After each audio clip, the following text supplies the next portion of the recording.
International social media Patel Prahladbhai. મારા જય શ્રી કૃષ્ણ. હું મગન બાપા સાથે હમણાં બેઠો હતો, પછી કૌશિકભાઈ ને મેરજા સાહેબ હાજર છે એટલે કઈ જાજી ઓળખાણ મારે આપવી ન પડી, પણ મોટાભાગના મિત્રોને કદાચ ખબર જ હશે કારણ કે હું બોલું છું, ઘણા વિડીયો પણ છે. હમણાં જ સિત્સરનો એક વિડીયો બન્યો હતો, એ તો ઘણો બધો જોવાયો. કૌશિકભાઈ જ હાજર હતા ત્યાં પણ.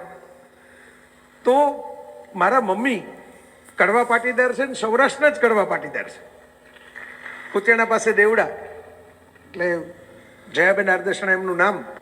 એટલે મેં સીધું એમ જ કહી દીધું કારણ કે બોપલ છે. ઘણા બધા એવા મિત્રો પણ હશે કે જે હવે અમદાવાદમાં લાંબા સમયથી રહેતા હશે, યુવાન મિત્રો પણ ઘણા છે. હું તો અંકુરભાઈ બધા કાર્યકર મિત્રોને મળ્યો, મોટાભાગના મને પર્સનલી ઓળખે છે. મારા માટે નવા ચહેરાઓ હતા પણ એમના માટે હું નવો નહોતો, એમને બધી ખબર હતી મારા વિશે. તો મને આનંદ થયો, મેં એટલે જ કોડલેસ માઇક માગ્યું. મેં કીધું મોટું પડ છે એટલે હરતા ફરતા થોડી વાત કરીએ તો કોઈને આમ ડોક એક ધારી રહી ન જાય જોઈને. અમે હમણાં પાછળ બેકસ્ટેજની અંદર હતા ત્યારે વાત કરતા હતા કે પાટીદાર સમાજમાં હવે મહિલા પ્રતિનિધિત્વ વધારવાનું છે, અને હું તો એના વિશે ખૂબ બોલું છું. અને મારી માએ એ જમાનામાં સોનાના દાગીનાનું બજેટ છે એ પુસ્તકોમાં નાખ્યું છે. એની લાઇબ્રેરી તમને અત્યારે વાત થઈ. એને આખી જિંદગી સોનું પહેર્યું નહીં, હવે તો આ દુનિયામાં નથી, પણ હું સોનું પહેરી શકતો હું તો એનું કારણ એને જે પુસ્તકોનું સોનું ભેગું કર્યું હતું ને એ છે. Hello, my name is Adam. એટલે ભાઈઓ બહેનો બધા જ બેઠા છે, પણ હું આ બાજુ આવીને ખાસ વાત એટલે કરું છું કે હું આ કહેતો હતો ને ડોક દુખી ન જાય એટલે હું હરતો ફરતો રહીશ, થોડીક વાર આમ આવીશ, થોડીક વાર આમ આવીશ. પણ હું આ ખાસ કહું છું કે મોટા ભાગના પુરુષોને એમ હોય કે હું તો માથું છું, પણ બહેનોને ખબર હોય કે હું તો ડોક છું. ડોક હલે તો પાછું હલે ને. એટલે ખાસ કરીને લગ્નના એના પ્રસંગોમાં જાઉં ને તો તમને ખબર પડે. આવી રીતે બે ભાગમાં બેઠા હોય, એક બાજુથી જે માથું કહેવાય એ પાકીટ કાઢીને કંઈક રૂપિયાની નોટ વધારે દેવા જાય, 500-500ની બે નોટ દેવા જાય, અને જે ડોક હોય એ બીજી બાજુ નહીં બોલે આમ ખૂણે હોય, ત્યાંથી ડોક આમાં હલાવે, ના નથી દેવાના, અહીં નથી દેવાના. તો એના પાકીટમાં પાછા મૂકી દેવા પડે કારણ કે નહીતર તો ઘરે બીજા 5000 રૂપિયા ખર્ચાઈ જાય. તો આ વાત હું એટલે કરું છું, તમને એમ થશે કે ભાગવત સપ્તાહમાં સીધી આ વાત ક્યાંથી આવી ગઈ બહેનોની. આપણને ગૌરવ હોવું જોઈએ. આપણે બહુ ગૌરવ છે ને આપણું પોતાનું, આપણે અભિમાન બહુ કરીએ, ગૌરવ ઓછું કરીએ. કારણ કે અભિમાન કરવા માટે અભ્યાસની જરૂર નથી, પણ ગૌરવ કરવા માટે અભ્યાસની જરૂર છે. અભ્યાસ થાય તો ગૌરવ થાય. તો હું ભાગવત સપ્તાહના મંચ ઉપર છું. દ્વારકેશ લાલજી કથા તમને સંભળાવી રહ્યા છે, સરસ મજાની. મને મગન બાપાએ બતાવ્યું, મેં જોયું કે આ ડિજિટલ તો છે પણ પાછું 3D છે. કે દ્વારકા આખું ઊભું થયું છે ને, ખુદ દ્વારકાના જગત મંદિરમાં આવા એંગલનો ફોટો આપણે ન લઈ શકીએ જાય તો, એવા સરસ મજાનો એંગલ અહીં આપણી વચ્ચે છે. એટલે મિત્રો આ વાત જે જ્યારે હું તમારી સામે કરું છું ત્યારે મેં તમને જે ગૌરવની વાત કરી, એ ગૌરવ મને એટલા માટે ગમે છે, એ ગૌરવ મને એટલા માટે સ્પેશિયલ લાગે છે કે આખી દુનિયામાં આટલા બધા ભગવાનો થયા, આટલા બધા ચરિત્રોને ગીત અને ગાથાઓ આપણે ગાય, આટલા બધા લોકોને સંસ્કૃતિઓ અને ધર્મો, 8 અબજની વસ્તી થવા આવી જગતની, પૃથ્વી નામના ગ્રહની 8 અબજની વસ્તીની અંદર આપણે કેટલા બધા ઈશ્વરો જોયા છે. પણ જેણે સ્ત્રીની વાત કરી હોય, જેણે સ્ત્રીને સમાનતા આપી હોય, જેને સ્ત્રીને પોતાનાથી આગળ મૂકીને રાખી હોય, જેણે કોઈ પણ સ્ત્રીને હંમેશા સત્કાર અને પ્રેમ છે એ કેમ મળવો જોઈએ એની ચિંતા કરી હોય, અને ભગવદ્ ગીતા રણ મેદાનમાં કુરુક્ષેત્રમાં સંભળાવતા અધ્યાત્મ, ફિલોસોફી, યુદ્ધ અને જીવનની વાત કરતા આખો એક શ્લોક સ્ત્રી કોને કહેવાય એના 7 લક્ષણોને અર્પણ કર્યો હોય, એ ભગવાન કૃષ્ણના સાનિધ્યમાં આપણે ભેગા થયા છે. મને મજા આવે છે. આ તો કુદરતી વાત નીકળી. પાછળ અમે મગન બાપાને બધા બેઠા હતા કાર્યકર મિત્રો સાથે સંવાદ કરતા હતા, ને એમાંથી બેરજા સાહેબ આવ્યા ને એમાંથી વાત નીકળી સ્ત્રીના પ્રતિનિધિત્વની. અને એ વાત જે છે એને કારણે ગીતાનો આખો શ્લોક છે. ગીતાની અંદર 10મા અધ્યાયની અંદર આખો શ્લોક છે. હું કોણ છું એ જ્યારે કૃષ્ણ કહે છે ને, પોતપોતાનું અલગ અલગ વર્ણન કરે છે, એ શ્લોકની અંદર એક વર્ણન કૃષ્ણ એ કરે છે કે સ્ત્રીના 7 લક્ષણ કયા.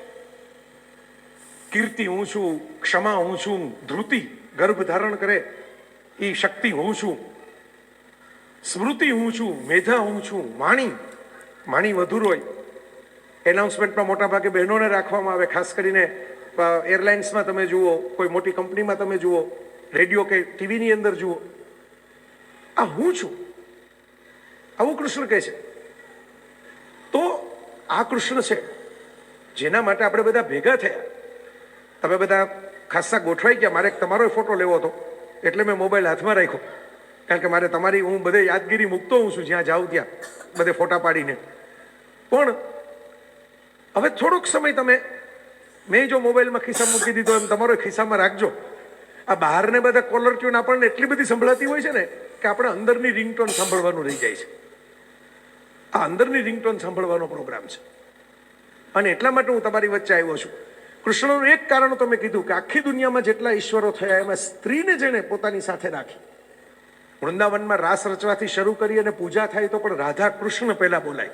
રાધાનું નામ પહેલા આવે, કૃષ્ણનું નામ તો પછી આવે. ભારતીય સંસ્કૃતિનો વારસો છે. લક્ષ્મી નારાયણ, સીતારામ. તો એમ જ કૃષ્ણની એક બીજી અદ્ભુત વાત છે જેને તમે કથામાં શ્રવણ કરતા જશો અને તમે રસ એનો લેતા જશો. આખી દુનિયાની અંદર કૃષ્ણ એક જ એવા ભગવાન છે કે જે બાળકના સ્વરૂપે પૂજાય છે. તમે વિચારજો, બાકીના બધા ભગવાન મેચ્યોર થયા પછી પૂજાય છે. બાળક હોય ખરા, ક્યાંક ક્યાંક અમુકની ઠુમક ચલત રામચંદ્ર એવું આપણે સરસ ભજન સાંભળીએ. રામલલ્લાની મૂર્તિ હમણાં આખા દેશને એનો ઉમંગ છે, ઉત્સાહ છે, આમ થનગનાટ છે કે હમણાં રામલલ્લા બિરાજશે હવે અયોધ્યાની અંદર ફાઇનલી, આટલા વર્ષો, દાયકાઓ, સેન્ચુરીઓ, શતાબ્દીઓ પછી. પણ આપણે જાણીએ છીએ કે મોટા ભાગે જ્યારે રામની વાત આવે ત્યારે એક પરિપક્વ પુત્ર, એક રાજા, એક રાજકુમાર, સીતારા પતિ, મૈથિલીના પતિ દશરથ નંદન, એ રામને આપણે જોઈએ છીએ. બાળ રામને આપણે નથી જોતા. પણ લાલાની પૂજા, બાળક કૃષ્ણ, એના પરાક્રમો, એના તોફાનો, એની મસ્તી, એના જલસા, આ પણ બહુ યુનિક છે. વિશ્વમાં કોઈ પણ એવું ઈશ્વરનું ચરિત્ર નથી કે જે બાળકના સ્વરૂપે આટલું બધું પૂજાતું હોય. આ કૃષ્ણ છે. અને એટલા માટે જેમ પહેલું એ કૃષ્ણએ બતાવી દીધું ને તમને, એને ખબર હતી કે 21મી સદીમાં આપણે જીવવાનું થશે. હું નહીં હોઉં તો પણ મારી લીલામાંથી તમારે કંઈક લેવાનું થશે. તો એક તો એમણે એ બતાવ્યું, સ્ત્રી સાથે સન્માનથી વર્તજો, સ્ત્રીને સાથે રાખજો, કોઈ પણ જગ્યાએ એનું અપમાન ન કરતા. બીજું એમણે આ બતાવ્યું કે બાળકો જેવી માસુમિયત સાચવીને રાખજો. ખોવાઈ જાય છે ને બધાની આ મોબાઈલની દુનિયામાં, આ ડિજિટલ દુનિયામાં, આ દોડધામમાં, આ વ્યસ્તતામાં એ મસ્તી ખોવાઈ જાય છે. બાળક જેવી ઇનોસન્સ, નિર્દોષતા ખોવાઈ જાય છે. એ નિર્દોષતા થોડીક તમારી પાસે રાખજો તો જિંદગી જીવવાની મજા આવશે. નટખટ નંદ કિશોર કહેવાનું તમને મન થાય એવી જિંદગી તમારી રહેશે. આ કૃષ્ણનું બીજી સ્પેશિયાલિટી છે, ખાસ વિશેષતા છે. કૃષ્ણની ત્રીજી વિશેષતા, બિલીપત્ર જેવું નાનકડી 3 વિશેષતા હું કહું છું કે વિશ્વના કોઈ ઈશ્વરીય ચરિત્રમાં તમને ન મળે અને એકલા કૃષ્ણમાં મળે. કૃષ્ણની ત્રીજી વિશેષતા છે એ બહુ વ્યવસ્થિત, બહુ યુનિક, બહુ અદ્ભુત છે. મને તો બહુ ગમે છે અંદરથી. કૃષ્ણ પૂર્ણ પુરુષોત્તમ કહેવાય. શું કામ? સંસારના તમામ રંગો છે ને એને પોતાનામાં સમાવી લીધા છે. કોઈનો તિરસ્કાર કર્યો નથી, સર્વનો સ્વીકાર. Work while you work and play while you play. આ જગતમાં બીજું એક કેરેક્ટર, એક ચરિત્ર, એક કાલ્પનિક પાત્ર પણ મને બતાવો. કૃષ્ણ તો ઈશ્વર તરીકે આપણે પૂજીએ છીએ. તમે એવું કોઈ પાત્ર જોવા નહીં મળે કે જેના નામે ચીર હરવાનો કિસ્સો પણ હોય ને ચીર પૂરવાનો કિસ્સો પણ હોય. આ કૃષ્ણ છે ને અદ્ભુત. બીજું એકેય પાત્ર તમને નહીં મળે. વિચાર કરવાની છૂટ ને મને જવાબ મોડો આપવાની એ છૂટ. એક પણ માણસની આવડી રેન્જ, આ કેવડી રેન્જ થઈ, આ છેડાથી આ છેડા સુધીની રેન્જ આવી ગઈ. ચીર હરી પણ લે, ચીર પૂરી પણ દે. હરી ત્યાં લે કે જ્યાં મસ્તીની મોસમ છે. ઘણા વર્ષો પહેલા મિર્ઝા સાહેબ આપણા ત્યારે મુખ્યમંત્રી હતા, નરેન્દ્રભાઈ, હવે તો વડાપ્રધાન છે, એમણે એક ભાષા ઉપરનો સરસ કાર્યક્રમમાં બોલવા આવેલા. એ સાહિત્યના કાર્યક્રમોમાં ખાસ આવે અને બોલે ખરા, સાહિત્યકારોને સાચવે ખરા. એમાં એ બોલેલા કે રાધિકા તુને બંસરી ચુરાઈ, આવું આપણે સાંભળીએ તો સમજી લેવાનું હોય કે આમાં FIR ન થાય. ચોરી થઈ છે પણ ફરિયાદ નથી નોંધાવાની. ચોરી થઈ છે, ફરિયાદ નથી કરવાની. શું કામ? કારણ કે બંસરી ચુરાઈ એમાં તો મજા છે. મારું ગમતું કોઈક વ્યક્તિ છે એ મસ્તી કરવા માટે મારી પાસે ખેંચી જાય કોઈ વસ્તુ, વાંધો નહીં, આપણને છે ને થોડાક શોરબકોર થાય તો ખબર પડે કઈથી આઘા રહેવું. અમારે હમણાં વચ્ચે કોવિડ વખતે એવું આવ્યું હતું, 6 ફૂટનું ડિસ્ટન્સ રાખવું, સોશિયલ ડિસ્ટન્સ. પછી અમારા મિત્ર છે સુભાષ ભટ્ટ, એમના વાઇફ છે નેહલબેન, સરસ બોલે છે પોતે પણ. તો નેહલબેને એવું કીધું હતું કે કેટલાક એવા આપણને જીવનમાં ભટકાતા હોય 6 ફૂટની 6000 ફૂટ આઘા રાખવા છે. સરકાર એવી કંઈક વ્યવસ્થા કરે કે આને 6000 ફૂટ આઘા કેમ રાખવા. એટલે આ માઇક આપણને સમજાયું કે અહીં લગી ન આવું, શ્યામ રંગ સમીપે ન જવું એવું એક ભજન હતું, એમ આ શ્યામ રંગ સમીપે ન જવું. તો હું તમને વાત એ કરતો હતો કે પેલી બંસરી ચુરાવવામાં ચોરી છે, પણ મસ્તીની ચોરી છે. સામા માણસને મજા આવે છે, એમાં ખોટું બોલવાની એ મજા છે, એમાં લાડ કરવાની મજા છે. તમે જો મહાભારત આખાનું અધ્યયન કર્યું હોય તો મહાભારતમાં એક જગ્યાએ નારદ અને કૃષ્ણનો સંવાદ આવે છે. નારદ એમાં કૃષ્ણને એમ પૂછે છે, યુદ્ધ પૂરું થઈ ગયું છે કુરુક્ષેત્રનું, અને નારદ અને કૃષ્ણ બેઠા છે, અને નારદ કૃષ્ણને પૂછે છે, વાત એમ ચાલે છે કે યુદ્ધની અંદર કેટલું છળ કરવું પડે જીતવા માટે, કપટ કરવું પડે, કૂટનીતિ કે જેને આપણે કહીએ કરવું પડે. અને કૃષ્ણ હસતા હસતા કહે છે કે ભાઈ મેં કંઈ કપટ કર્યું જ નથી, મેં તો જેના જે કર્મ હતા એનો હરીસો એને બતાવી દીધો છે, મેં ક્યાંય કપટ કર્યું નથી. દ્રૌપદીના 5 સંતાનોની જ્યારે હત્યા થઈ જાય છે ને, અશ્વત્થામાં આવીને છાવણીની અંદર મારી નાખે છે, બહુ જાણીતી વાત છે, સિરિયલમાં પણ એ પ્રસંગ જોયો હશે. એ જ્યારે હત્યા થાય ને મિત્રો, ત્યારે દ્રૌપદી બહુ અકળાય છે. એને એમ થાય છે કે ભાઈ સુભદ્રા વાળો જે વંશ છે એ જીવતો રહેશે ને મારો વંશ તો જતો રહ્યો પાંડવોનો. એટલે કૃષ્ણને કહે છે કે તમારે ચહેરા ઉપર કોઈ રેખા ફરતી નથી. હવે કૃષ્ણ તો સ્થિતપ્રજ્ઞ છે, દુઃખ થાય તો અંદર ગળી જાય. તમારા ચહેરા ઉપર કોઈ રેખા ફરતી નથી, અને આ મારા છોકરાઓ મરી ગયા, તમને કંઈ થતું નથી. કૃષ્ણ બોલી શકે એમ છે, ભગવદ્ ગીતા ત્યાં પણ સંભળાવી શકે એમ છે, પણ એક માનો આર્તનાદ છે, એક માનું આક્રંદ અને આક્રોશ છે, એમ માનીને કૃષ્ણ જાજુ બોલતા નથી, મૌન રહે છે. જિંદગીમાં બહુ ઉપર ટકવું હોય ને તો ક્યાં અટકવું એ આપણને ખબર હોવી જોઈએ. કૃષ્ણને ખબર છે કે આ માં અત્યારે વ્યથિત છે, અત્યારે દલીલ કરવાથી દલીલો વધશે, દિલ નહીં જીતી શકાય. કાંઈ દલીલ નથી કરવાની, માત્ર એનો જે ગુસ્સો છે ને એ ઠાલવવા માટે આપણે ઊભા રહેવાનું છે. મેં એક વખત સુરતમાં કાર્યક્રમ કરેલો, આપણે ગોવિંદ કાકા રામકૃષ્ણ એક્સપોર્ટમાં, એનો વિડીયો પણ બહુ ફેમસ છે કારણ કે બહુ ચાલ્યો છે. એનું મેં શીર્ષક આપેલું સાંભળતા રહેવું. કે આ દુનિયામાં 50% પ્રશ્નો ઓછા થઈ જાય તો લોકો બીજાને સાંભળે. તો બધાને બોલવું છે, સાંભળવું કોઈ જ નથી. સાંભળતા રહેવું. આ ઓડી કાર છે ને 4 બંગલીવાળી ગાડી, જર્મની હું ગયો તો 2006માં, ત્યારે તો હજી ઓડી આટલી ઇઝીલી અવેલેબલ ભારતમાં નહોતી, પણ રવિ શાસ્ત્રી જીતી આવ્યો તો એ મને યાદ. તો હું ત્યાં જોવા ગયો ને તો મેં એક જર્મન મિત્રને પૂછ્યું, મેં કીધું આનું નામ ઓડી કેમ છે? ઓડી તો ઓડિયો સિસ્ટમનું નામ હોય. એટલે એણે મજાકમાં કીધું હશે કે સાચું કીધું હશે, હવે આપણે કંઈ જર્મન છીએ નહીં કે આપણને ખબર પડે. તો એણે હસતા હસતા મને કીધું, મને કે ઓડી મીન્સ લવર. મેં કીધું ઓડી મીન્સ લવર? હું કહું છું કે ઓડીમાં ઓડિયો સિસ્ટમ આવે તો લવર ક્યાંથી આવે? મને કે લવર ઇઝ હુ લિસન્સ. જે સાંભળી જ પ્રેમ કરી શકે છે, સાંભળીને એનાથી પ્રેમ ન થાય. કૃષ્ણને પ્રેમ કરવો હોય તો કૃષ્ણને સાંભળવા પડે, ભાગવતને પ્રેમ કરવો હોય તો ભાગવતને સાંભળવું પડે, ગીતાને પ્રેમ કરવો હોય તો ગીતાને સાંભળવી પડે. આ સાંભળવાનું સૂત્ર છે જીવનને ચલાવવાનું. કૃષ્ણ સાંભળી શકે છે, ખાલી બોલતા નથી, સાંભળે પણ છે ધ્યાનથી. મૌન રહ્યા દ્રૌપદી સમયે. તમે વિચાર કરો, કૃષ્ણને હું કહું છું ને કે યુનિક, ચીર હરી પણ લે ચીર પૂરી પણ દે. ક્યાં બોલવું એ પણ એને ખબર છે, ક્યાં ચૂપ રહેવું એ પણ એને ખબર છે. ને ખબર છે કે જે માં વ્યથિત હોય, પોતાના જુવાન સંતાનોના મૃતદેહ જે માએ જોયા હોય અને વંશ જેનો પૂરો થઈ ગયો હોય એ મૃતદેહને કારણે, એવી માં સાથે સંવાદ ન હોય, ત્યાં માત્ર એને ખભો આપવાનો હોય, માત્ર એને ટેકો આપવાનો હોય. અમુક જગ્યાએ શબ્દો ખૂટી પડે ને ત્યાં આપણે કોઈક ભાઈબંધના ખભે ખાલી હાથ મૂકી દેવાનો હોય. કોઈક માં હોય ને, આમ તમે ઓલું 12th ફેલ નામનું સરસ પિક્ચર આવ્યું છે હમણાં, બહુ સરસ પિક્ચર છે, સત્ય ઘટના ઉપરથી. એક IPS ઓફિસર થવા માટે ગરીબ છોકરો કેટલી મહેનત કરે, જેને ખબર નથી કે સિવિલ સર્વિસ કોને કહેવાય. આપણી વચ્ચે મિર્ઝા સાહેબ IAS તરીકે બેઠે છે અત્યારે.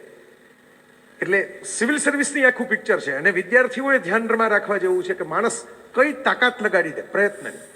પ્રેમમાં પણ કેટલી તાકાત હોય અને જીજીવિષામાં કેટલી તાકાત હોય. એમાં એની માં બહુ ગરીબાઈ છે, પણ છોકરાને કહેતી નથી કે ગરીબાઈ બહુ છે. છોકરો ભણે છે એટલે છોકરાને ટેન્શન ન થાય ને. અહીં ઘણા એવા વિદ્યાર્થીઓ પણ હશે જે ભણતા હશે. હું હમણાં જોતો હતો, તમે તો સરસ ભવન બનાવો છો. હવે ઘણા વર્ષો પહેલા મગન બાપાને તમે યાદી કરાવી કે મોહન બાપા એક કાર્યક્રમ રાખેલો ટાઉન હોલની અંદર પાલડી. ત્યારે આપણો એલિસ બ્રિજ વાળા સમાજે બધા બહુ આવતા, અને ત્યાં વાલજી બાપા અમારા બાપુજી ગેલેક્સી વાળા, એમણે મારું ભલામણ કરેલી કે જઈને બોલવા માટે. હા, એટલે હું આવેલો ખાસ ત્યાં બોલવા માટે. અને મને યાદ છે ત્યાં લગી દશેરાનો લગભગ કાર્યક્રમ હતો, વિજયાદશમીનો, કારણ કે મારો એ જન્મદિવસ. તિથિ મુજબ. એટલે મને યાદ રહી ગયું છે કે દશેરાનો કાર્યક્રમ હતો આ હતો ત્યારે, એટલે બાપા એમ કીધું હતું કે ભાઈ તમારે જન્મદિવસ પછી ઉજવી લેજો, બરાબર, પણ અત્યારે અમારે ત્યાં આવજો અમારા કાર્યક્રમની અંદર. તો આ મને હમણાં જ મગન બાપા બતાવતા હતા કેવું મોટું ભવન તમે વિદ્યાર્થીઓ માટે બનાવો છો. વિદ્યાર્થીઓ પોતાનું કામ કરતા હોય ત્યારે માં, ગરીબ ઘરની માં હોય, કેટલું બધું સહન કરતી હોય, વેઠતી હોય, માંડ બે છેડા ભેગા કરતી હોય. છોકરો ઘરે આવે છે ને તો એ ખીજાઈ જાય છે કે માં તે મને કોઈ દી કીધું નહીં કે આટલે દુઃખ વેઠવા પડ્યા. અને ફિલ્મમાં સરસ દ્રશ્ય છે કે માં પછી ચર્ચા નથી કરતી છોકરા અરે માં ભણેલી નથી, છોકરો ભણેલો છે. માં એને એમ કહે છે કે તારા વાળ તો જો કેવા જીથરા જેવા થઈ ગયા, લાવ તને તેલ નાખી દઉં, તને કોઈ શહેરમાં તેલ નથી નાખી દેતું. એમ કરીને તેલની બોટલ લઈને છોકરાના માથામાં તેલ નાખી દે છે. સાહેબ, કેટલીક ઘટનાઓ જીવનમાં એવી હોય કે જ્યાં શબ્દો કામ ન કરે ત્યાં સ્નેહ કામ કરે. કૃષ્ણે આપણને આ શીખવાડે છે કે જ્યાં શબ્દો ખૂટી પડે ને ત્યાં સ્નેહથી કામ લેજો, સ્મિતથી કામ લેજો, શાંતિથી કામ લેજો. તો કૃષ્ણનું આ ચરિત્ર છે, કૃષ્ણની આ વિશેષતા છે. એ ગોપીઓ સાથે હોય, સખીઓ સાથે હોય, એવા નટખટ નંદકિશોર થઈને તોફાન કરે, એવી મસ્તી કરે. મેં કીધું એમ ચીર હરી પણ લે, પણ એને ખબર છે કે આ મસ્તીની વાત છે, આમાં સામી વ્યક્તિની સહમતિ છે, આ મારી યારે રાસ રમવા માટે સામેથી આવે છે, આપણે આનંદ કરીએ છીએ. આ કોઈ સિરિયસ ક્રાઇમ નથી કરતા, કોઈની ઉપર કોઈની હેરાનગતિ પરેશાન નથી કરતા. પણ જે ક્ષણે દુશાસન દ્રૌપદીના જાહેર સભામાં વસ્ત્ર ખેંચે છે અને એ વખતે કોઈ બોલી નથી શકતું, ત્યારે કૃષ્ણ છે એ આવીને રોકી લે છે. તમને બધાને ખબર છે, ચીર પૂરી દે છે. આટલા વર્ષો પહેલા મને તો હમણાં ચેતનભાઈ ત્રિવેદી છે, આપણે નરસિંહ મહેતા યુનિવર્સિટીના કુલપતિ જુનાગઢમાં, આજે જ એમનો કાર્યક્રમ હતો. કૌશિકભાઈ મને આમંત્રણ બધા ભાવથી આપ્યું, મારું નામે લખી નાખ્યું કાર્ડમાં એટલા પ્રેમથી. પછી મેં સમજાવ્યું, મેં કીધું સાહેબ તમે ચાપરડામાં તો મુક્તાનંદ બાપુને ત્યાં, મુક્તાનંદ બાપુ અદ્ભુત પ્રવૃત્તિ કરે છે. તો મેં કીધું તમે ડિસ્ટન્સ ગણો, તમારું કાર્ડ બતાવ્યું કે આ કાર્ડમાં મારે જવાનું છે, તમે અહીંનું ડિસ્ટન્સ કરો, અહીંથી તમારે નવસારી જવાનું છે પ્રોગ્રામ પૂરો થાય એટલે, તો કારમાં જ બેઠા રહેવાનું થાય. આવું તો ખરો પણ લાભ ન મળે સરખો. જગદીશભાઈ હતા ત્યાં, જગદીશભાઈ તો તમને મજા કરાવી ગયા 31 તારીખે. હમણાં જ વડાપ્રધાન શ્રી એમને બહુ ભાવથી યાદ કર્યા, જગદીશ ત્રિવેદી, આપણા સમર્થ હાસ્ય કલાકારને દુલા દાતાર હવે તો મેં કીધું જગદીશભાઈમાં જય આવી ગયો એમ સમજી લ્યો ને, બે મકર રાશિ વાળા જ છે નહીં, મારાથી મોટા છે. તો અમારે વાત થતી હતી અને આ વાત તમને બધાને જાહેરમાં કહું છું ને, આનંદ થાય એવી વાત છે. તમે બધા ભાગવત કથાના શ્રવણ કરવા માટે બેઠા છો, કૃષ્ણ પ્રેમની વાતો કરવા માટે હું આવ્યો છું કે કાલ ઉઠીને આખા વિશ્વનું એક બંધારણ રચાય, single constitution of the world. માનવતાની આપણે વાત કરીએ, સરહદ મુક્ત પૃથ્વીની વાત કરીએ, તો એક બંધારણ કેવું હોય? તો મારા મતે નરસિંહ મહેતા જે વૈષ્ણવજનનું ભજન લખી ગયા ને એવું હોય. My work is easy. આખી દુનિયાએ સ્વીકારવું પડે. વૈષ્ણવજન તો તેને રે કહીએ જે પીડ પરાઈ જાણે રે. કોરોના વખતે હું એવા ફોટા જોતો હતો, પછી એકવાર મારાથી રહેવાનું નહીં, મેં ટ્વિટરમાં ટ્વીટે કરી ફોટો મૂકીને, ત્યારે ટ્વિટર નામ હતું, હવે એક્સ થઈ ગયું. એમાં ટ્વીટ કરી હતી મેં, 2 કેળા લઈને 14 જણા ઊભા રહીને એક દર્દીના ખાટલા પાસે ફોટો પડાવ્યો હતો કે કોવિડ કાળમાં અમે હોસ્પિટલમાં આજે એમ કે કેળા વિતરણ, ફળ, કેળા શબ્દ નહોતો હોય પણ ફ્રૂટ વિતરણ કર્યું અને 14 જણા ઊભા હતા. કેળા નંગ 2 હતા, દર્દી નંગ 1 હતો. એક ખાટલાની ફરતે 14 જણા ડોકા કાઢીને કેમેરામાં ઊભા. એટલે મેં નીચે લખ્યું કે આ પીડ પરાઈ જાણવા માટેની નથી, આ પ્રસિદ્ધિ પરાઈ ખેંચી લેવાની વાત છે. આ તો તમારે ફેમસ થવું છે એટલે 2 કેળા લઈને તમે 14 જણા ફોટા પડાવો છો. આમાં પીડ પરાઈ જાણવાની વાત નથી. પીડ પરાઈ જાણવી એટલે બીજાના દુઃખે દુઃખી થવું, એના માટે સંવેદના અનુભવવી, એના માટે લાગણી અનુભવવી, એના માટે હૃદયથી કંઈક ભાવ અનુભવવો. અને આ જે વાત છે ને એ બહુ અગત્યની છે કે પીડ પરાઈ જાણે રે, પર દુઃખે ઉપકાર કરે, પણ મન અભિમાન ના આણે રે. હું પાટીદાર સમાજમાં તો નજીકથી જોયું છે. મેં કીધું મારા મોસાળનો સમાજ છે એટલે હું હકથી ને વટથી કહી શકું. અને કઈ જય વસાવડા છે કે કોઈક 2 જણા એમ કે ભાઈ આ તો જાઓ પટેલનો ભાણેજ છે, પટેલના વખાણ કરે છે, આવું લખવાવાળા હોય. તો હું તમને કહી દઉં કે હમણાં વોરન બફેટ, જે દુનિયાના સૌથી મોટા અબજપતિઓમાંના એક ગણાય છે અને બહુ મોટા શેર બજારના ઇન્વેસ્ટર ગણાય છે, એમણે અને એમના પાર્ટનરનો એક ઇન્ટરવ્યુ, વોરન બફેટના પાર્ટનરનો, અમેરિકાની એક ચેનલ ઉપર આવ્યો અને એમાં એમણે એમ કહ્યું કે business we should learn from Patels.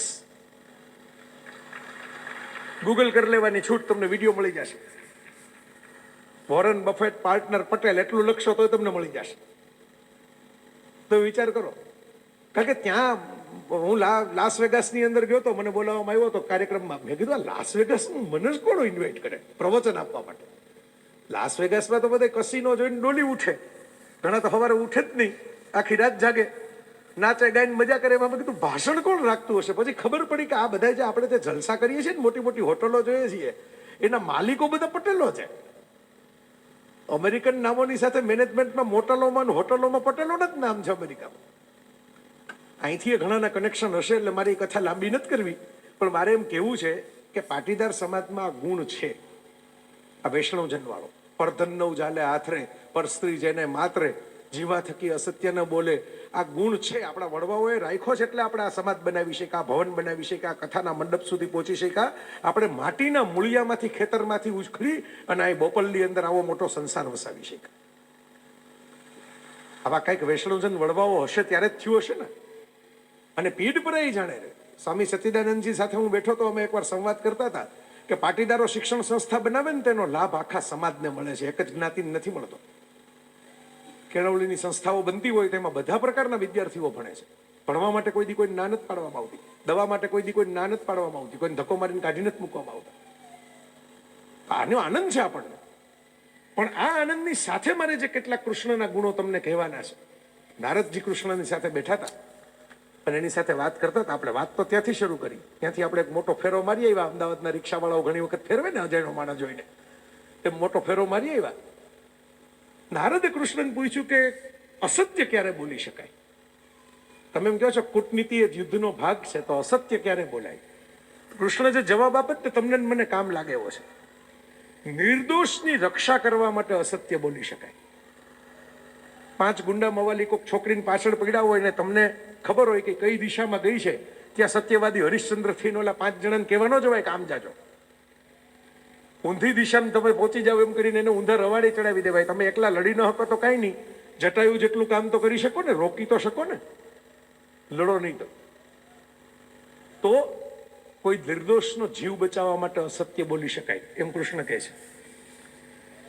બીજું કૃષ્ણ એમ કહે છે કે પ્રેમમાં આનંદ કરવા માટે અસત્ય બોલી શકાય. તમે બર્થડેની ગિફ્ટ લઈ આવ્યા તમારા બાળક માટે, બાળકને તમે પ્રેમ કરો છો, પતિ પત્ની છે, પત્ની પતિને, પતિ પત્નીને પ્રેમ કરે છે, બર્થડેની કોઈ સરસ મજાની ગિફ્ટ લઈને આવ્યા. હવે કેવું નથી, કારણ કે સરપ્રાઈઝ આપવાની છે. હામાં માણસને એમ લાગે છે કે ભૂલી ગયા છે, આને કંઈ નથી, ગિફ્ટની ખબર જ નથી, બરાબર. આપણે ચૂપચાપ છુપાવીને રાખવી છે. ત્યાં સત્ય ન બોલી શકાય, કારણ કે સત્ય કહો તો ગિફ્ટની મજા મરી જાય.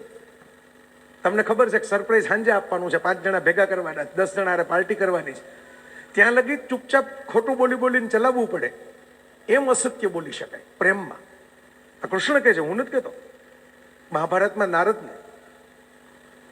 અને ત્રીજું, ધર્મની રક્ષા માટે, ધર્મની રક્ષા કરવી હોય, ધર્મ સંસ્થાપનાર્થાય, કુરુક્ષેત્રનું યુદ્ધ હતું, ધર્મ સંસ્થાપનાર્થાય, અધર્મનો નાશ કરીને ધર્મની સ્થાપના કરવાની હતી. તો એના માટે આ કૂટનીતિ જે કરી, અને કઈ કૂટનીતિ એવા લોકો સાથે નથી કરી. તમે જોજો, તમને એમ લાગે કે દ્રોણાચાર્યને આવી રીતે નરોવા કુંજરોવા કરીને મરાવ્યા, કે કર્ણને રથનું પૈડું નીચે હતો ને મરાવ્યો, કે દુર્યોધનને જંઘા ઉપર પ્રહાર નહોતો કરવાનો ત્યાં કરાવીને મરાવ્યો. આ બધું તમે જોયું હશે. પણ તમે જો ધ્યાનથી જોયું હોય ને તો કુરુસભામાં દ્રૌપદીના ચીર ખેંચાતા હોય ત્યારે જે લોકોએ ભાગ ભજવ્યો ને ત્યાં જ કૃષ્ણએ સામે કૂટનીતિ વાપરી છે. બધી જગ્યાએ નથી વાપરી. તમારું કર્મ તોરા મન દર્પણ કહેલાય. મેં હમણાં કોલર ટ્યુન આ રાખી છે, મારી મને સંભળાઈ, તમને સંભળાઈ જુદી રાખી છે. અમદોનું ગીત રાખ્યું છે, જેને ફોન કર્યો હશે ને ખ્યાલ હશે, પણ મને સંભળાઈ ગીત આ રાખ્યું છે. કાજલ ફિલ્મનું ગીત હતું, મીના કુમારીની, તોરા મન દર્પણ કહેલાય, ભલે બુરે સારે કર્મો કો દેખે ઓર દિખાય. કૃષ્ણ આ બતાવે તમને, તમારા કર્મ મુજબ ન્યાય થશે. તમે કર્ણ યોદ્ધા છો, અગ્નિ સંસ્કાર પોતાના હાથે કરે જ કર્ણનો, પણ જ્યાં ન્યાય તોડવાનો છે ત્યાં કર્ણને ડિસ્કાઉન્ટ નહીં મળે. સાહેબ, ગોપાલ નામ છે કૃષ્ણનું. ગોપાલ, ગોવંશના રક્ષક. ગોપાલ સૌથી ફેમસ નામ છે કૃષ્ણનું. પણ ગાયોનો જ વંશ પોતે સાચવવાનો હોવા છતાં, ગોવાળિયાઓ ભેગા જ મોટા થયા હોવા છતાં, અરિષ્ટ નામનો આખલો જે છે એનું રૂપ ધારણ કરીને કંસે મોકલેલો એક રાક્ષસ આવે છે, અસુર આવે છે, અને એને એમ છે કે હું આખલાનું રૂપ લઈને થાઉં એટલે કૃષ્ણ કંઈ કરી ન શકે, કારણ કે ગોમર્ષને તો એ કંઈ નુકસાન કરે નહીં. પણ કૃષ્ણ એને શિંગડેથી ફેરવી ફેરીને વૃંદાવનના રાસમાં ખલેલ પહોંચાડવા આવે છે ત્યારે દૂર આમ પર્વત સુધી ફેંકી દે છે. અને એમાંથી કૃષ્ણનું એક નામ આવ્યું. જે લોકો કૃષ્ણ નામનો પાઠ કરતા હોય ને એની નામ ખબર હશે, અરિષ્ટ નેમી. કૃષ્ણ તમને એ શીખવાડે છે કે હું ન્યાય નીતિ ને નિયમનો સંરક્ષક છું. કોઈ એક વંશનો કે કોઈ એક વાતનો કે કોઈ એક જગ્યાનો સંરક્ષક નથી. તમે ન્યાય નીતિ ને નિયમમાંથી કંઈક ખોટું કરશો તો હું તમારી સામે હોઈશ, હું તમારી સાથે નહીં હોઉં. અને એનું ઉદાહરણ તમારે સમજવું હોય તો ખાલી અરિષ્ટ નેમી તો એક જ ઉદાહરણ છે નાનપણનું. પણ તમે વિચાર કરો, મોટા થયા પછી જ્યારે યાદવાસ્થળી થઈ ત્યારે પોતાના જ પરિવારના છોકરાઓ દારૂ ને જુગારમાં બરબાદ થતા જોયા, વ્યસનોમાં એને ખતમ થતા જોયા, વડીલોનું અપમાન કરતા જોયા. અને કૃષ્ણ દર્ભની સળી લઈને પણ છેલ્લે હથિયાર નહોતું ત્યારે, આ વર્ણન છે, હું મારું નથી કહેતો ઘરનું, દર્ભની, શાસ્ત્રીજીને પૂછજો તમે, હું ખોટું કહેતો હોઉં. દર્ભની સળી લઈને પણ પ્રહાર કરીને એમણે માર્યા છે, પોતાના સ્વજનો સામે લડ્યા, કારણ કે એમણે ન્યાય નીતિ ને નિયમ સામે રહેવાનું છે, સાથે રહેવાનું છે. એની જે ભંગ કરે આપણને તો મને તો નવાઈ લાગે. બરાબર આવે ને કાઠિયાવાડમાં તો અમારે કેવું છે કે બહારથી ઘણા ફોન કરે, હું સૌરાષ્ટ્રનો જ છું, કાઠિયાવાડી જ છું, તમારે ભેગો જ છું. એટલે એવું માનતા નહીં કાઠિયાવાડમાં એવું છે એટલે આ ભાઈ કંઈક પોતે શુક્રના ગ્રહમાં રહેતા છે. મારી ભાષા ઉપરથી તમને ખબર પડી જાય કે હું કાઠિયાવાડી છું. તો ફોન આવે ને આપણે એટલે ઘણી વખત તમને જુદા જ પ્રકારની કોલર ટ્યુન સંભળાય. એક મોટો શાસ્ત્રીય સંગીતનો મેળાવડો થયો હોય ને ફોનમાં, એવું લાગે કે આ ભાઈ આવી કોલર ટ્યુન કઈ કંપની આપી છે. પછી ખબર પડે કે આ માવો મોઢામાં જે ભર્યો હોય, બે ગલોફામ ગુટકા જે દાબીને રાખ્યા હોય, એ થૂકવાની જગ્યા ગોતે ત્યાં લગી ફોન ઉપાડી લીધો છે, કપાઈ નહીં એટલે. પણ થૂકવાની જગ્યા મળતી નથી એટલે નવા નવા આલાપ લીધા કરે છે. While Americans are તો આ કૃષ્ણ ભક્તિ નથી. પણ જન્માષ્ટમી આવે એટલે જુગાર ચાલુ કરી દે બધા, આજે તો રમવો જ જોઈએ. ખાસ જે માણસે મેં કીધું જાતિ જિંદગીએ જુગાર રમવા સામે, દારૂ પીવા સામે, વડીલોના ઋષિઓના અપમાન કરવા સામે, પોતાના સ્વજનોની સામે ઉભા થઈને યુદ્ધ કર્યું હોય, એના નામે આપણે શું ચાલુ કર્યું હતું કે જુગાર તો રમવો જ જોઈએ ને. બોલો, લાયસન્સ લઈ લીધું પોતે ને પોતે જાતે. એટલે દલા તરવાડીની વાર્તા આવતી, હું નાનો હતો ત્યારે, ગીજુભાઈની રીંગણા લઉં 2-4 તો કે લ્યો ને 10-12. આપણે એમ કહીએ છીએ કૃષ્ણ તો નરસિંહ મહેતાને મળ્યા ને મીરાબાઈને મળ્યા હતા, મને તો કોઈ દી ક્યાંય દેખાતા જ નથી ને આવડી વાતું હાલે છે ને જય વસાવડા પુસ્તક લખે છે JSK, મને તો કોઈ દી જોયું નહીં કૃષ્ણ કેવા છે. એ એટલે જ નથી મળતા. માધવ ક્યાંય નથી મધુવનમાં, એવું હરીન્દ્ર દવેએ કવિતા લખી છે આપણા ગુજરાતી સાહિત્યમાં, બહુ જાણીતી કવિતા છે. ફૂલ કહે ભવરા ને ભમરો વાત વહે ગુંજનમાં, માધવ ક્યાંય નથી મધુવનમાં. કવિઓએ તો કૃષ્ણને બહુ લાડ લડાવ્યા. તમે અમારા એક સુરતના કવિ છે વિવેક ટેલર, એમણે એવી સરસ કવિતા લખી, જમુનાના જળ કદી ઓછા ન થાય એનું કારણ કહું તો છે રાધાની આંખ. રાધા રોવે છે કૃષ્ણના વિરહમાં, અને એ વિરહ કોઈ દી પૂરો નથી થવાનો, કૃષ્ણ પાછા આવવાના નથી. જમુનાના જળ કદી ઓછા ન થાય એનું કારણ કહું તો છે રાધાની આંખ. જમુના કોઈ દી સુકાઈ ન જાય, ગંગા જમુના આપણે એવી નદીઓ છે ખાલી ન થાય, કારણ કે રાધાના રુદનના આંસુ ભળ્યા છે. માના આંસુ રાધાના પૂરા થાય તો જમુના ખાલી થાય. આટલા લાડ આપણા કવિઓએ લડાવ્યા. પણ તમને ને મને ખબર જ છે કે શામળીઓ ગોતો હોય તો તમારે ક્યાંય આઘા જવાની જરૂર નથી, તમારા દિલમાં બેઠેલો છે, તમારા હૃદયમાં બેઠેલો છે.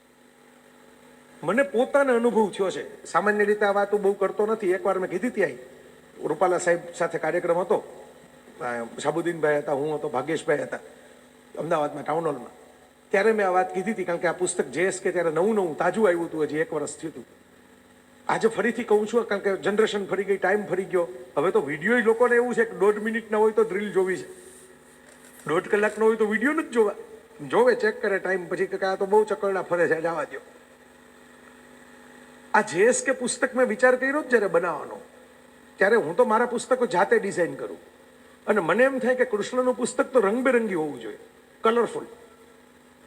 પુસ્તક છાપવા બ્લેક એન્ડ વ્હાઇટ સસ્તા પડે, રંગબેરંગી છાપો તો મોંઘા પડે, મને મોંઘા પડે તો સામેવાળા લેનાર નહીં મોંઘા પડે.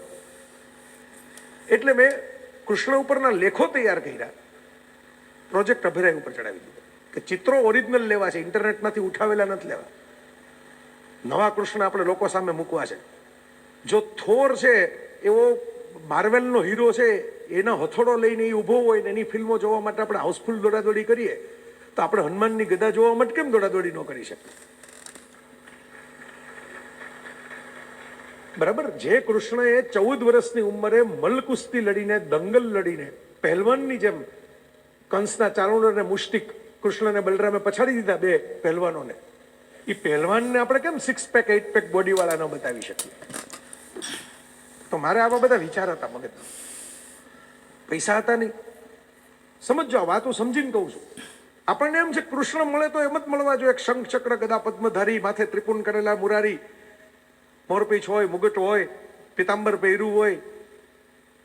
હવે તો આજના જમાનાના કૃષ્ણ તો જીન્સ પહેરી નહીં મળે તમને.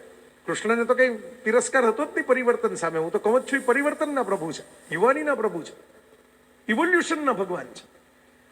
ગિરિરાજ ધરણની જય આપણે બોલાવીએ, આપણે બધા બોલાવીએ ગિરિરાજ ધરણની જય. એ ઘટના તમને ખબર છે? ઇન્દ્રની પૂજા થતી હતી ને એનો ટેક્સ ભરવો પડતો હતો, મહેસૂલ ભરવું પડતું હતું. અને કૃષ્ણએ કીધું કે વરસાદ તો કુદરતના ક્રમથી આવે છે, તો સાદું સીધું વિજ્ઞાન છે. વરસાદ આવે, વાદળા રચાય ને વરસાદ આવે, એમાં વચ્ચે ઇન્દ્રને શું કરવાનું? એટલે બધાએ કીધું કે ઇન્દ્ર તો ભગવાન છે, કોપે. એટલે કૃષ્ણએ કીધું કે હું બેઠો છું ને કોપે, તો ક્રાંતિ કરો, સિસ્ટમ બદલાવો. જૂનું થયેલું તોડીને નવું ક્રિએટ કરે ને કૃષ્ણ છે. તો વિચારજો. એ સરસ તમારા બિલ્ડિંગનું પ્લાન જોતો તો, જેના માટે અત્યારે ફંડ રેઝિંગ થઈ રહ્યું છે, તો મને આનંદ થયો. કારણ કે એક જમાનામાં કૃષ્ણએ આવું જ કર્યું હતું ને. ખાંડવ વન હતું આખું વગડા જેવું, સફાઈ કરી, સાફ કરી અને સુંદર મજાનું ઇન્દ્રપ્રસ્થ બનાવી દીધું. બનાવ્યું મૈદાન, હવે કર્યું અર્જુને, પણ કરાવ્યું કૃષ્ણે.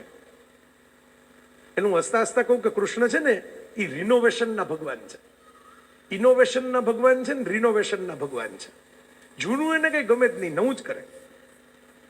પણ તમને બધાને અનુભવ હશે, ફેમિલીમાં અનુભવ થયા હોય, જીવનમાં અનુભવ થયા હોય કે તચલી આંગળીએ ગોવર્ધન ઉચકવો એક માણસે પડે, કુટુંબને સાચવવું હોય તો, ઘરને સાચવવું હોય તો, સંસ્થાને સાચવવી હોય તો. પણ બાકીનાને આઘારીઓ કરીને દૂર ન કરી શકો, નહીતર તમારો ગોવર્ધન પર્વત ઉચકીને તમે એકલા જ ઉભા રહ્યો. બાકીનાને ભલે વજનમાં કાંઈ ફેરફાર ન કરે, બાજુ ઊભા રાખવા પડે, ગ્રુપ ફોટો પડાવવો પડે. એટલે ગોવાળિયાઓને ભેગા રાખ્યા છે કૃષ્ણએ, પોતે ખાલી પર્વત ઉચકીને. આ કૃષ્ણ છે, આ એનો જાદુ છે. હું ઘણી વાર કહેતો હું, કૃષ્ણના પ્રસંગોને સરખા સમજો ને તો તમને આજના જીવનના પ્રશ્નો ઉકેલાઈ જશે. કુબજા મળે છે ને આપણે એમ, પ્રસંગ તો એવો છે કે કુબજા રૂપાળી અપ્સરા જેવી થઈ જાય છે, જે ખૂંદ નીકળેલી કાળી એવી સ્ત્રી કે જેની સામે કોઈ જોવે નહીં, લોકો રિજેક્ટ કરે. હવે ચમત્કાર શું થયું એ જોવા માટે તમે એનું જ્ઞાન નથી. પણ મારું અર્થઘટન એવું છે કે જે વ્યક્તિને એના કોઈ શારીરિક દેખાવને કારણે, એની કોઈ માનસિક મર્યાદાને કારણે, એની કોઈ આર્થિક પરિસ્થિતિને કારણે, એના કોઈ બેકગ્રાઉન્ડને કારણે, એની કોઈ ભાષાને કારણે, ઘણા ન કે ગામડિયા જેવા છે ને આને તો હરખું અંગ્રેજી બોલતા નથી આવડતું ને સારા કપડાં પહેરતા નથી આવડતા ને, આવા કોઈ કારણે કોઈ નિર્દોષ કોઈ સારી વ્યક્તિને તમે માત્ર બહારથી જજ કરી